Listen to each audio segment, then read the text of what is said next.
साला मेरे साथ ही क्यों ऐसा होता है? Feeling stuck in life?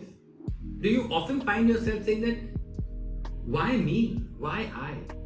I don't want these patterns. I did not consciously choose these patterns. How do you define feeling stuck? Carrying a burden on your shoulders, an invisible burden. And interestingly, this burden doesn't even belong to you. कहाँ से आया है? I'm chasing things. I'm not finding answers to why am I not getting what I want in my life. Hi and welcome. My name is Hitesh, Bhatia and I'm a past life regression therapist. I run a community called Joining Hands where we help people transform their lives. What I'm about to share with you is some amazing insights. You've probably seen a lot of this in movies. You've seen them you've read about them. You've probably even heard about these things. If you've seen Om Shanti Om, if you've seen Karma, the Rishi Kapoor movie, and interestingly, our latest movie that I also saw, Bhool Bhulaiya 3. All three of them talk about an interesting concept called past lives. Most of us also believe in past lives. Some of us are skeptical as to how past lives can even exist. It's very easy to say, "Sab mera karma hai." But karma comes from the past. In certain cultures, even talking about past life system. If you are born in India and watching this video, or if you have an Indian origin, you understand the concepts of past life, or you've probably read about the concepts of past lives from our ancient texts, the Ramayana, the Mahabharata, the Gita, the Vedas, the Shlokas, all of them talk about the past life. This past life, Punar Janam, there used to be a series on NDTV many years back called Raaz, Pichle, Janam. What is the secret about these past lives? What I find very funny is that many celebrities, actors who act in these movies, producers, directors, in fact even successful businessmen, prime ministers of countries, ministers in powerful positions, IAS, have actually gone through past life regression. What I really find funny and ironic is common people like you and me have been told that इसमें कुछ रखा ही नहीं. There is no truth in past life. Today in this video, I'm going to break some myths for you.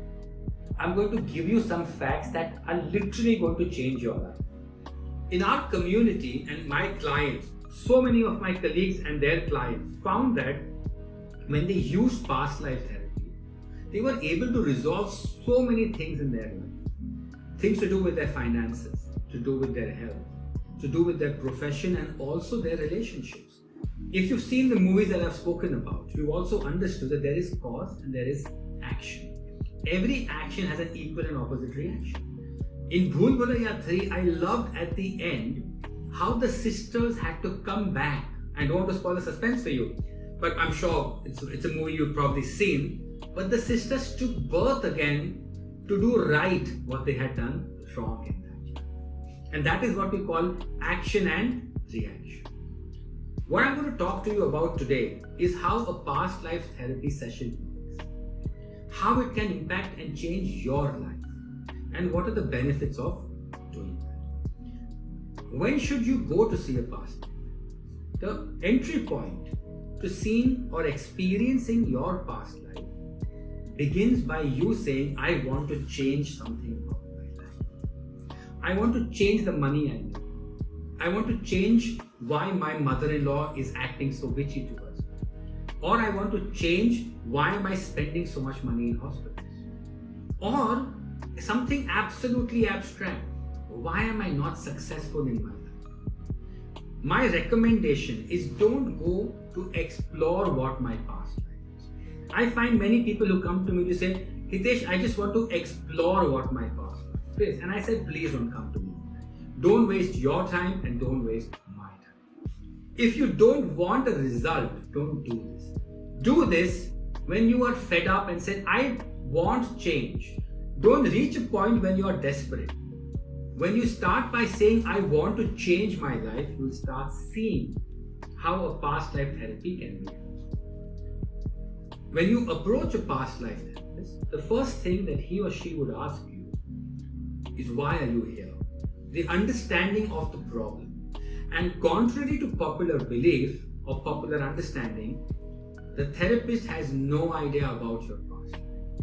This is not astrology, this is past life regression therapy. And understand how it works. You approach a therapist and you talk about the problem that you want to change. Relationship, finances, health, or even your career. The therapist then does a short intake. We call it an intake, where we are taking in information from you and helping you decode what the actual problem is. It could be where you say, I want to change my relationship with my wife, or I want to change my relationship with my partner. Once that intake is complete, there is an expected outcome of the session.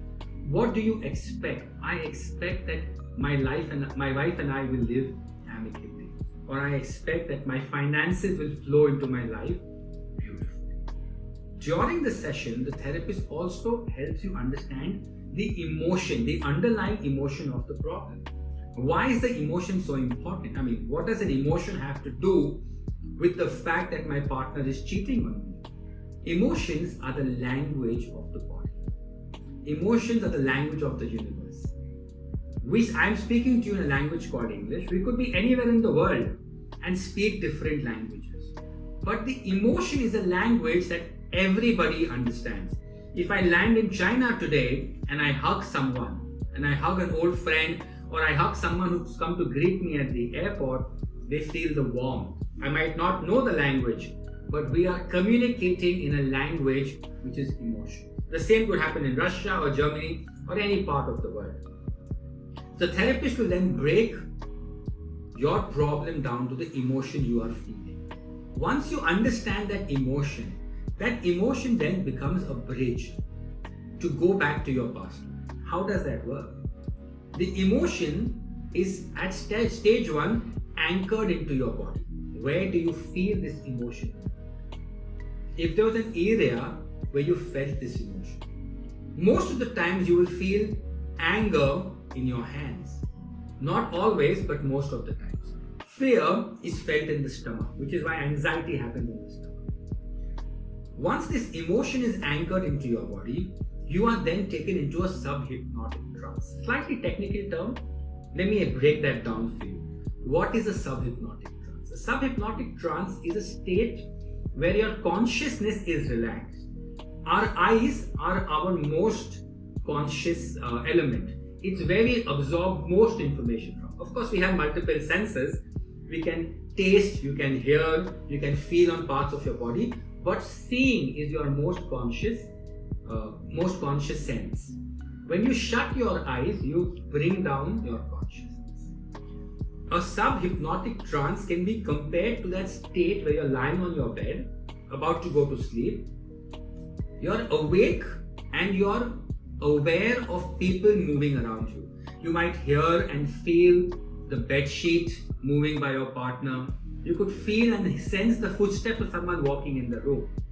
In that sub-hypnotic trance, the emotion that has been anchored is used as a bridge by certain commands that the therapist gives you. They are trained to give you those commands and take you back into a memory or into that moment where this emotion was anchored into another life, a memory of a past life where you felt these emotions. When you go back to that particular life, depending on your senses, depending on how you are, you might feel it in your body, you might actually see it like a 360 cinema happening in front of you. I've had clients who've actually started sweating lying in this life in my chair when they are experiencing something in the past life.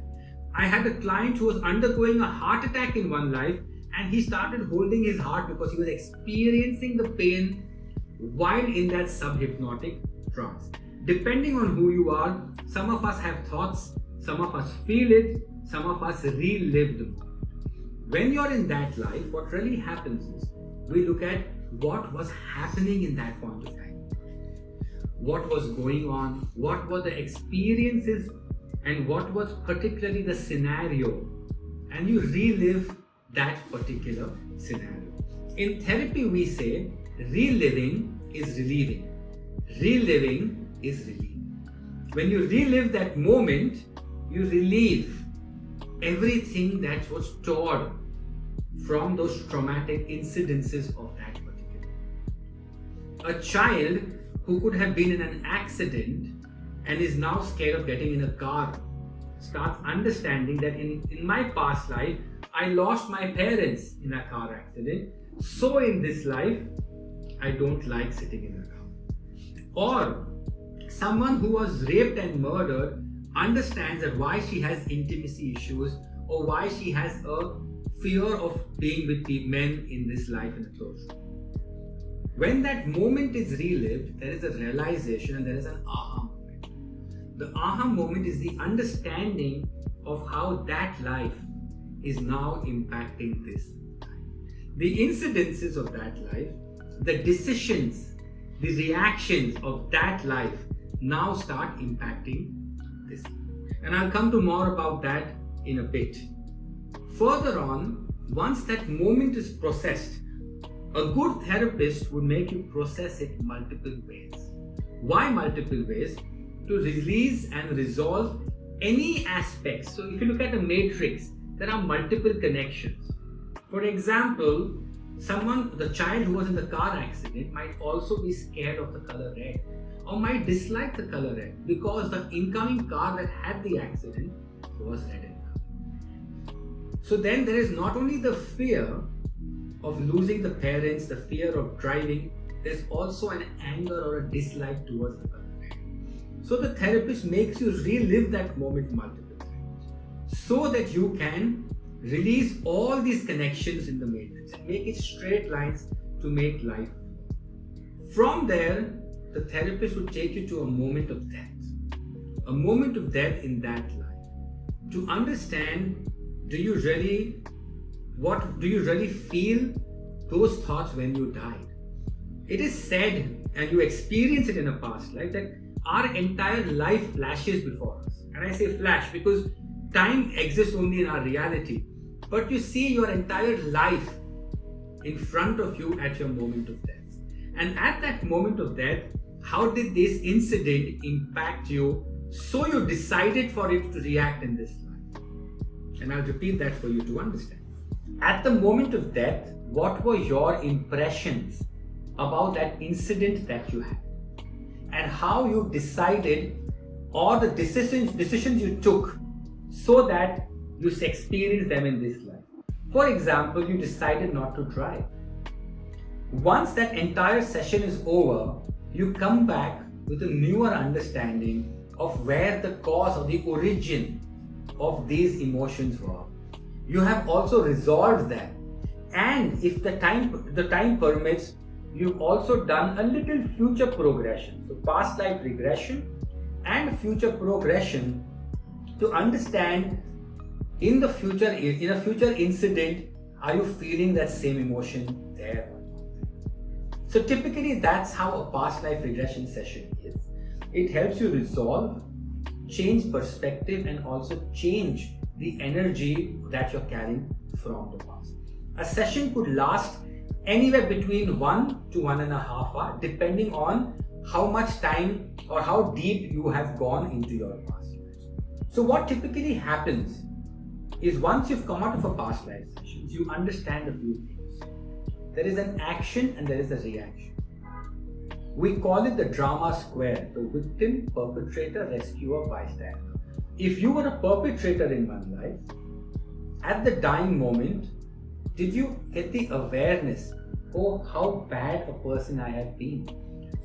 For example, a soldier, when he dies, might have said, okay, I was a soldier, it was my job to kill people. And there's no problem, there's no karma, there is no action and reaction. Somebody had to kill, it was me. Or a soldier at his dying moment says, I feel so bad, I killed so many people. So this life, how is that going to impact me? And there is an absolute third perspective that I have not spoken to you about. A soldier at his dying thought says, I am a great soldier, those bastards, those people deserve to die. I enjoyed killing them. and that becomes a perpetrator, where he has to come back to do right what he has done wrong in that life. The person who says, I just did my job, has no reactions. The person who says, I enjoyed it, has to pay the price. And the person who feels guilty also has to pay the price of the guilt he or she carries. So the action and the reaction, this is where most of the times we have the decisions that we have taken in our lives. The decisions to experience so and so into our life. The decision where I said I must experience the guilt and pay the price, or the decision where I enjoyed it and now keep on doing the same things over and over. If you'd like to understand more, let's also understand where are our emotions stored. In the subhypnotic trance, we access those parts of our emotions that our soul carries. There are emotions we store in this body, and there are emotions that the soul carries. The soul doesn't bother about experience. The soul bothers about emotions. So it's not for the soul, it's not important to understand how these incidences impacted me. For the soul, it becomes important to feel these emotions. If I felt guilty, to feel guilty again in this life till I resolve that. If I felt angry, to again feel angry. Not comparing apples to apples or oranges to oranges with incidences, but to carry what experiences in this life can give me those emotions. If I was living a past life 500 years back, there was war. I can't live in a war this life because I'm not killing those many people. But if I have to feel the guilt, what are the incidences in this life that can make me feel that guilt? Maybe the people who I killed in those lives, I encountered those people again in this life to do right what I had done wrong in those lives. If you have more questions about this, put it in the comments, and I would love to do another video about past lives. I will be sharing a couple of more incidences in future videos of examples. I love giving stories because they resonate with you. At the same time, I'm going to be doing another video on more books. Books that you can read to understand stories about past lives, and at the same time, books that you can read to understand how past lives helps. Thank you so much for watching. My name is Hitesh, and I love being a past life.